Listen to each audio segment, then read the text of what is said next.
Hey, great to see you. Welcome to another video. Thank you very much for joining me. Now, today I'm going to take a look at something a little bit different, yeah? So far, generally, we've looked at songs and kind of riffs and all those type of things, and that's really good to kind of get people started and things.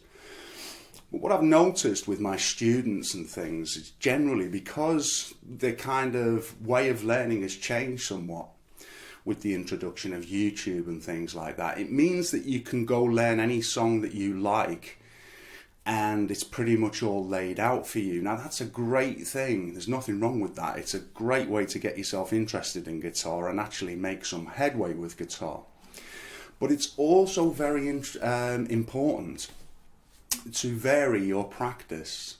Now the thing is, when you're learning a song, it's kind of instant gratification because you can kind of, as I say, just type the song you want to learn to play and it's pretty much there, which is great, okay?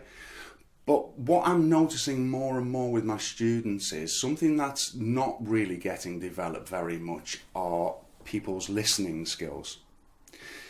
And it was very, very different when I was learning. There wasn't any of this kind of thing that you have now. So generally I'd put a record on if I wanted to learn a song and I listened to it for a long time and I picked up the guitar and tried to figure out what was happening. And it just meant that I developed my listening skills to a much higher degree, if you like, because it was the only way forward. I mean, if somebody had a book of tabs, that was, you know, amazing. We'd kind of then have another kind of different way of learning things. So, as I say, this is something that is very much overlooked, and I think it is very important for you to kind of dedicate a little bit of time to practice your listening skills, yeah? Now, there are numerous ways that you can do this. So, for example, when you're listening to music just generally, you know, the kind of material you like or whatever it is, then try and get into the music and try and hear, you know, as a starting point, try and hear where the chords are changing. That's a useful skill to have. Then perhaps you can look at trying to determine what key the song is in, what chords are being used, and then kind of figuring out what's happening within the song. And you can also do this with lead lines as well. So that's something that you can do, which doesn't really mean you have to go out of your way to do it. You can just do it when you're listening to your, you know, favorite tracks and things. Now, another good exercise that I give my students to learn is, most people have a mobile phone these days. So you can kind of record yourself playing a number of chords, and then at a later date, play what you've recorded and see if you can identify what those chords are. Okay, so is it a major? Is it a minor? Is it a seventh? Is it an open chord? Is it a bar chord? And you will find that this really develops your ear.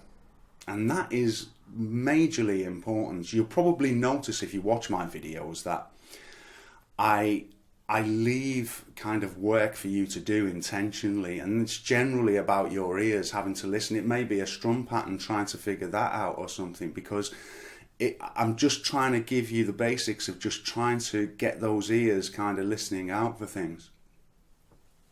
Now, another thing that you can do is, if you're interested in lead guitar and things like that, then you can kind of listen to the lead lines, or when, you know, within songs that you like, and try and ascertain what's going on there. Alternatively, you can kind of think of lead lines that you'd like to play and then figure them out on the guitar. So, for example, I might want to play ba ba da ba ba, so I'll kind of, you know, I can do that.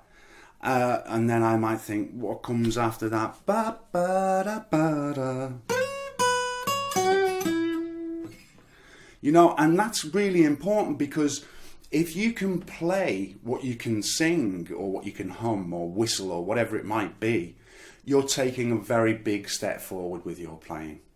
And I think that that's kind of really going to help you. Okay, so as I say, as an experiment, just look away. I'll play a few chords just to give you the kind of idea of which you can do with your own mobile phone or recorder or whatever it is. And just incorporate a little bit of this into your practice. It's fine to learn your songs and everything else, but try and incorporate some of this stuff as well. And you'll find that it'll help you, okay? So if you look away now, see if you can identify any of these chords, okay? What I'll do is I'll play one. I'll give you a few seconds to see if you can figure out what it is. All right, and then I'll tell you. Right, so you look away now, and we have our first chord. One more time. Okay, so you could ask yourself, is that a major chord? Is it a minor chord? Is it an open chord? So that's your first one. And if you don't know if you guessed it correctly, but that's an A major in open position. Okay, so now for our next one, if you look away.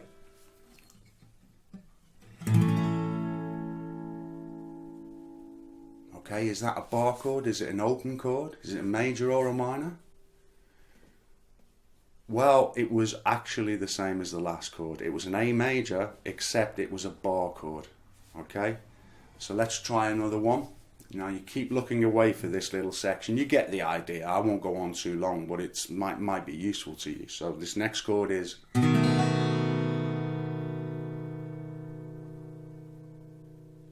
Okay, any ideas what that might be? One more time. Keep looking away for this section, and then you won't be seeing my fingers and know what it is.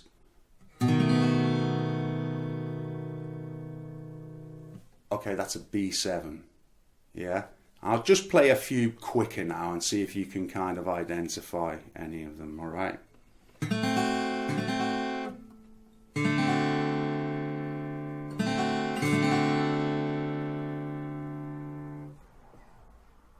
Any ideas?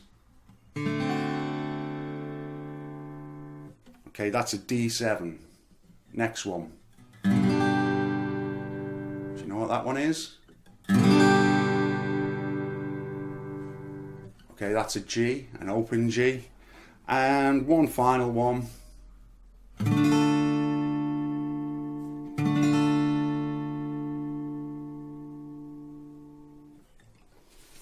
Okay, and that one was an D minor bar chord. Okay, so you get the idea.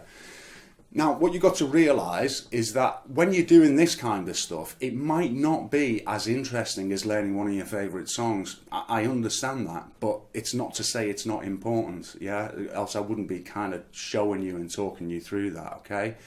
So, it's your call. You may want to incorporate some of this in your practice, you may not. You may just want to be able to kind of play songs, but you know, it is important to develop your ear.